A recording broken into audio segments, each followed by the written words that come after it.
welcome to my YouTube channel. If you've never been here before, my name is Chelsie-Alvina, and it would mean the absolute world to me if you could click that big red subscribe button down below. I'm also joined here today by my dog. I'll try and show you guys. Here he is, just chilling. He's just here for moral support today. So as you can tell by the title, today is going to be a sort of sit down. It's not really a story time. I suppose it could be called a story time. It's my experience, my own story with Poly Cystic Ovarian Syndrome, or PCOS. Excuse the wet hair, I don't know why, but I always seem to film after a shower. I swear, like, in most of my videos I have wet hair. So if you're unaware of what PCOS is, I just quickly googled it because I don't actually know the proper definition. It's a set of symptoms due to elevated male hormones in females. Signs and symptoms of this include irregular or no menstrual periods, heavy periods, excess body hair growth, acne, pelvic pain, and infertility.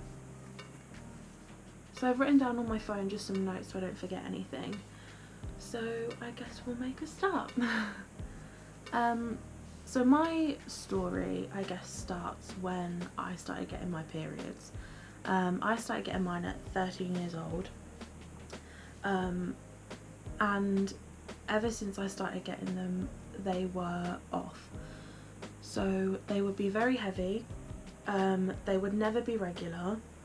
They would be very, very, very painful. So it was sort of hard as like a teenager because sort of you're just starting this new journey, I guess. And all of my friends could, when they started, they were like, oh, I know exactly what day mine's gonna start. Like, they could predict the days that theirs is gonna come. Mine just came when it came. I would probably have one every 1.5 months maybe, but it was never regular. Like, I could go 2 weeks, I'd have one, and then 2 weeks later I'd have another one. So because my periods were so heavy, I went on contraception to try and help it. Because of family history, I was not allowed to go on estrogen tablets, so I had to go on progesterone ones, which limited the sort of contraception that I could have, because there are way more estrogen type of pills and implants and everything like that than there are progesterone. I started on a contraceptive pill first of all, which didn't work out for me, so I went back to the doctors and they suggested the implant. I got the implant from about 14 years old to about 15 years old. It was almost exactly a year, and when I had it, I never had a period. I don't know if that's normal. They never really told me. I've heard that some people don't get it, some people do, but every single day, like without a doubt, I would bleed, but not heavy. It would be more like spotting. But this was every single day for a year, and I just had to deal with that, I guess. I didn't know whether it was normal. I never really asked, to be honest. After the implant came out, I basically have never had a period since, and I'm 21. So, well, a natural period, what I'm going to call a natural period. So after I got it out, I had a pain sort of in my right side, and I had this pain for maybe 7 months, 6 or 7 months before I actually went to the doctors about it. It was a constant pain. It was awful. Sometimes it would be worse than others. Sometimes I couldn't stand up, or if I stood up for too long, the pain got worse. I'm sorry if I'm saying a lot, by the way. It's just that I'm trying to think of everything and I don't really want to miss anything out. So the pain was constant. for about 6 or 7 months before I decided to get help for it. And it was bad. When I finally got help, I was 16 years old at this point, I believe. The doctor that I saw, she sent me straight to the hospital. I was admitted straight to the hospital because they believed that I had appendicitis. And I was checked over for it, and I didn't have it. So that was really scary, going to the doctors, and then she basically said, you need to go to the hospital, I'm ringing them up now that you'll come in. So it wasn't appendicitis, which was really annoying because I just wanted answers. Like, I've been dealing with this for ages and I just wanted to know what it was, really. So we went up to the hospital, I got checked over, it wasn't appendicitis, and they said it was gynae, or I can't say the word, gynecological? Gynae for short, that's just how I say it. And they said it was to do with that. So they said it was to do with like the female anatomy, basically. So they got me an appointment, and I believe this appointment was a couple months after I was in the hospital. During this couple months I had scans done, so I had internal ultrasounds, I had external ultrasounds, I had bloods taken, I had hormones taken, and everything. They basically just did loads of tests in that time between me going to the hospital and me getting my first appointment. So I walked into my first appointment and the doctor never actually told me what was wrong with me. He assumed that I knew, and he was saying,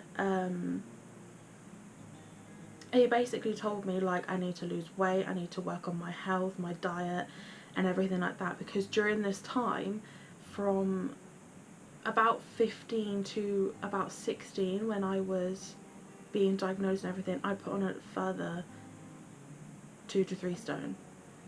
No change in my diet, no change in anything, and it had just gone on. So by this point, from 13 to 16, I had put on maybe 4 stone, really, really quickly, and I didn't know why. I didn't know what I was doing wrong. Like I said, I didn't change my diet, I didn't change anything, everything was the same. And yeah, so in that appointment, he never told me what was wrong. I was nervous, so my mum came in with me, and she said to him, so what is actually wrong with her? Like, no one's told us, can you, like, tell us? And then he told me that I had Poly Cystic Ovarian Syndrome and endometrial cancer.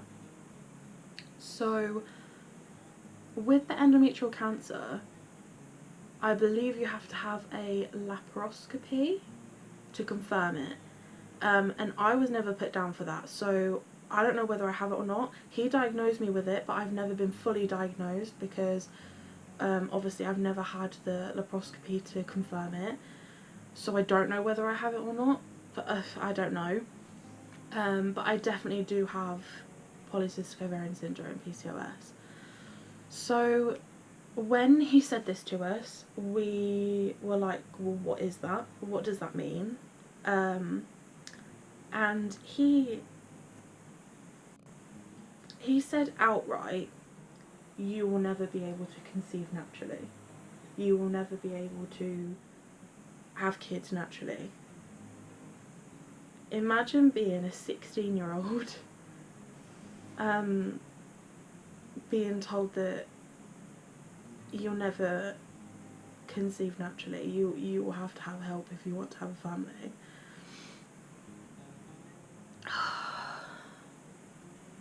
So I was in shock, obviously, and we got out of the appointment. And I stood in the car park and I just looked at my mum. Promised myself I won't get emotional.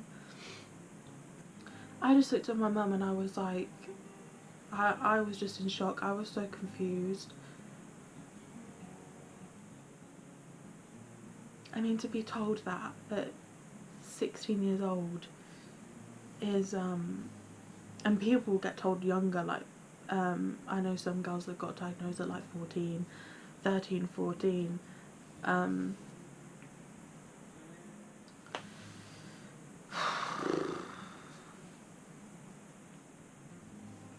So after the first appointment, they got me another appointment 4 months later. They basically said, in this time we want you to try and lose weight, and that was all they really said to me. They never brought up the fact about hormones. They basically told me it was all to do with my weight. So after between my maybe third and fourth appointment, I think the fourth appointment was my last one because I haven't had one since. Every time I went back, basically they just said it's all to do with your weight, you need to lose weight. If you lose weight, everything will be fine. So they basically just based everything off of that.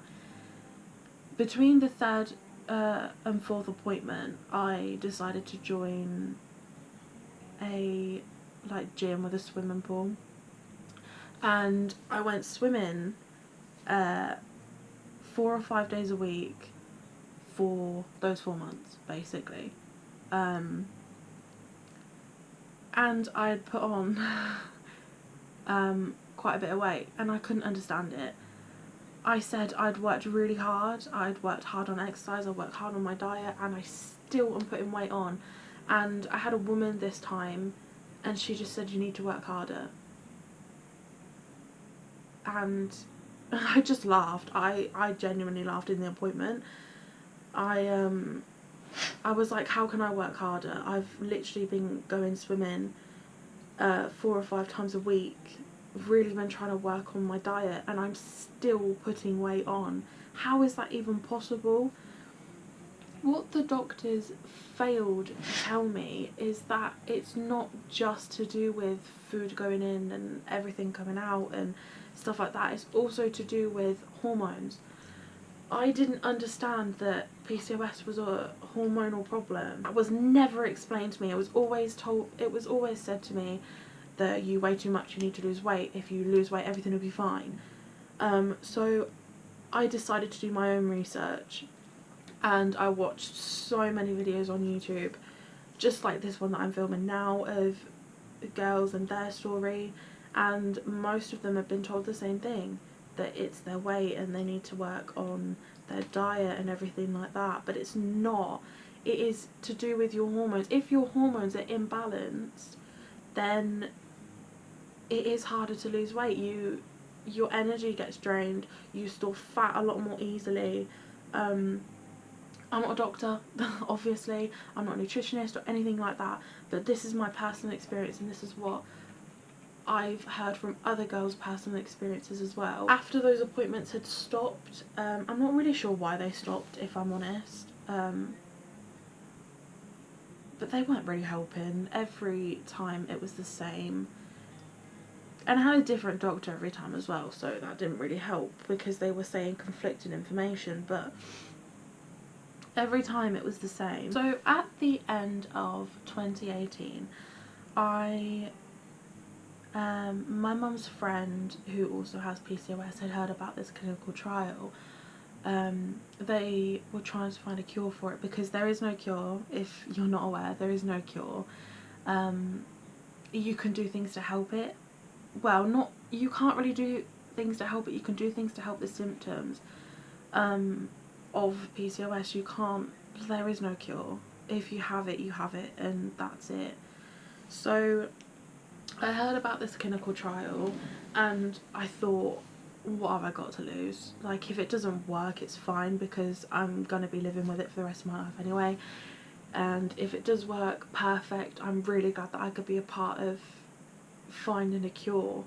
So at the end of 2018, I joined this clinical trial. It was called the Domino trial, if anyone wants to look it up. And they basically did an operation where you burn away part of the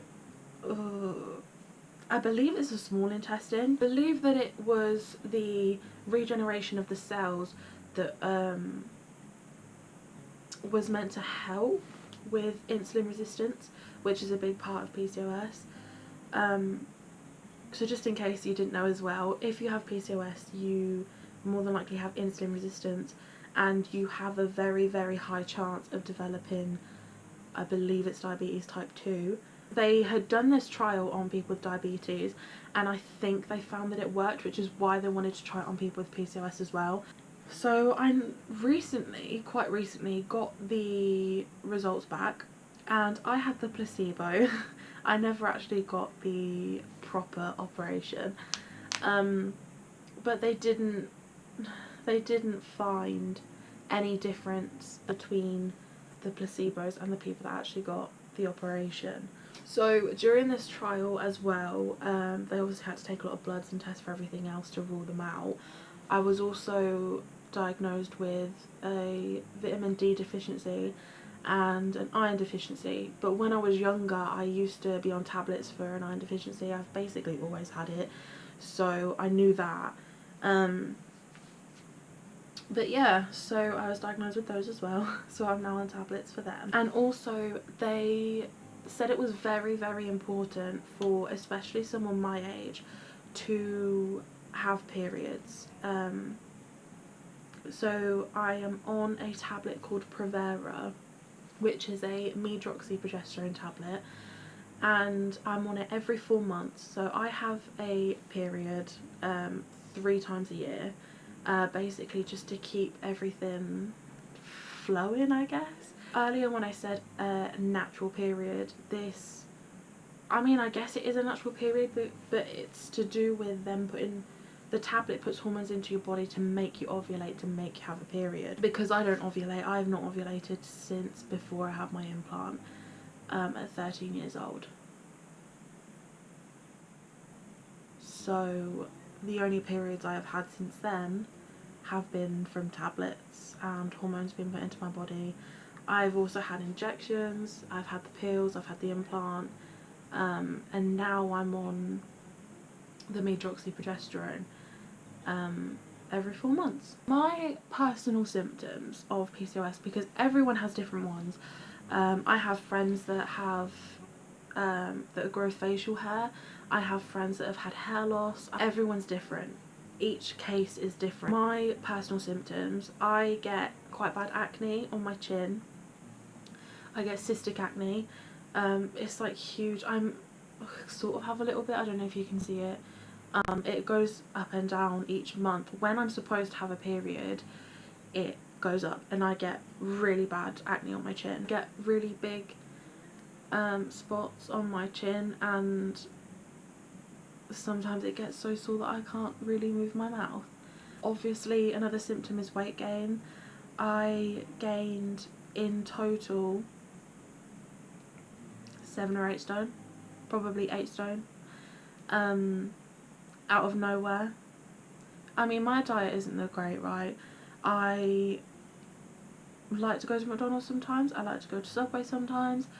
I have tried a lot of diets. I've tried Weight Watchers, I've tried Slimming World.